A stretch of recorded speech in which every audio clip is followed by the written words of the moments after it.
اعوذ باللہ من الشیطان الرجیم، بسم اللہ الرحمن الرحیم۔ میرے معزز سامعین ناظرین طلبہ السلام علیکم۔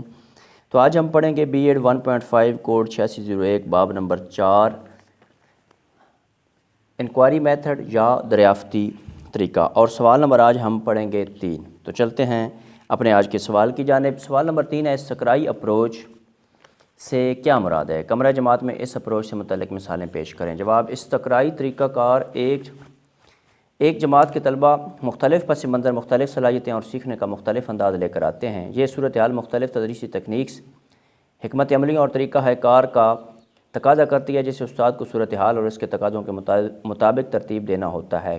کئی اقسام کی تکنیکس اور طریقہ کار ہیں جنہیں اساتذہ دریافتی یا تفتیشی کی ہمہ جہت اصطلاح میں استعمال کرتے ہیں۔ دریافت وہ نقطہ نظر ہے جس کی جڑیں سقراط کی منطقی سوچ میں ملتی ہیں۔ طلبہ کی سوچ کی نشو و نما کے لیے اساتذہ اکثر منطق کا استعمال کرتے ہیں۔ اس عمل کے دوران اساتذہ طلبہ کی قابلیت جانچنے کے بعد ان سے سوالات کرتے ہیں۔ اگر طالب علم درست جواب دے تو قدرے زیادہ مشکل سوال کیا جاتا ہے۔ اگر وہ درست سوالات کی سمجھ بوجھ پیدا نہ کر سکے تو علمی اور لا علمی کے درمیان تعلق پیدا کرنے کے لیے سوال کیے جاتے ہیں۔ اس مقصد کے لیے کئی اقسام کی تکنیکس رائج ہیں۔ مثال کے طور پر تشریح کے لیے تجرباتی اور مشاہداتی ڈیٹا کا استعمال، تجزیے کے لیے کسی کیس کا مطالعہ یا تحقیقی زندگی کا کوئی پیچیدہ حل طلب مسئلہ۔ جب طلبہ معلومات یا صورتحال کے تجزیے یا مسئلے کے حل کی کوشش کرتے ہیں تب انہیں حقائق، اصولوں، طریقہ کار اور رہنما اصولوں کی ضرورت ہوتی ہے۔ اس موقع پر انہیں ضروری معلومات فراہم کی جاتی ہیں یا ان کی کھوج میں مدد فراہم کی جاتی ہے۔ منطقی یا استقرائی طریقہ کار خاص سے عام کی طرف سفر کرتا ہے۔ یہ مثالیں ہمیں ترغیبی طریقہ کار کو سمجھنے میں مدد دیتی ہیں۔ اس پر غور کریں۔ اس طرح کے سابقہ کار ایکسیڈنٹ کی وجہ بریکوں کی ناکامی تھی، لہٰذا یہ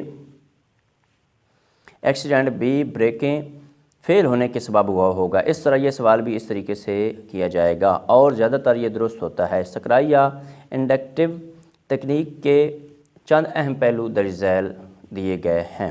نمبر 1 ہے، جب طلبہ علم کے اصول میں مشغول ہوتے ہیں تو یہ تکنیک نیا علم فراہم کرتی ہیں۔ نمبر 2، یہ دریافت کی تکنیک ہے جہاں طلبہ خود اپنے طور پر حقائق دریافت کرتے ہیں۔ نمبر 3، یہ ایک تدریسی تکنیک ہے جس میں اساتذہ جانے پہچانے حقائق سے شروع کرتے ہیں اور انکوائری کے ذریعے نامعلوم حقائق تک رسائی حاصل کرتے ہیں۔ نمبر 4، طلبہ حقیقی مشاہدے سے ذاتی طور پر علم حاصل کرتے ہیں۔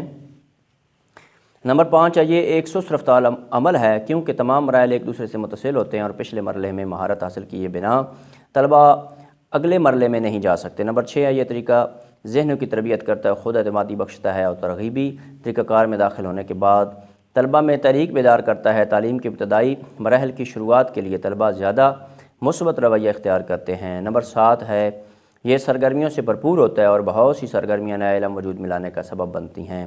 نمبر 8، یہ سوچ بچار کا ایک اضافی عمل ہے اور اصولوں کی طرف رہنمائی کرتا ہے۔ طلبہ اصولوں کے پس پردہ فلسفے سے آگاہی حاصل کرتے ہیں۔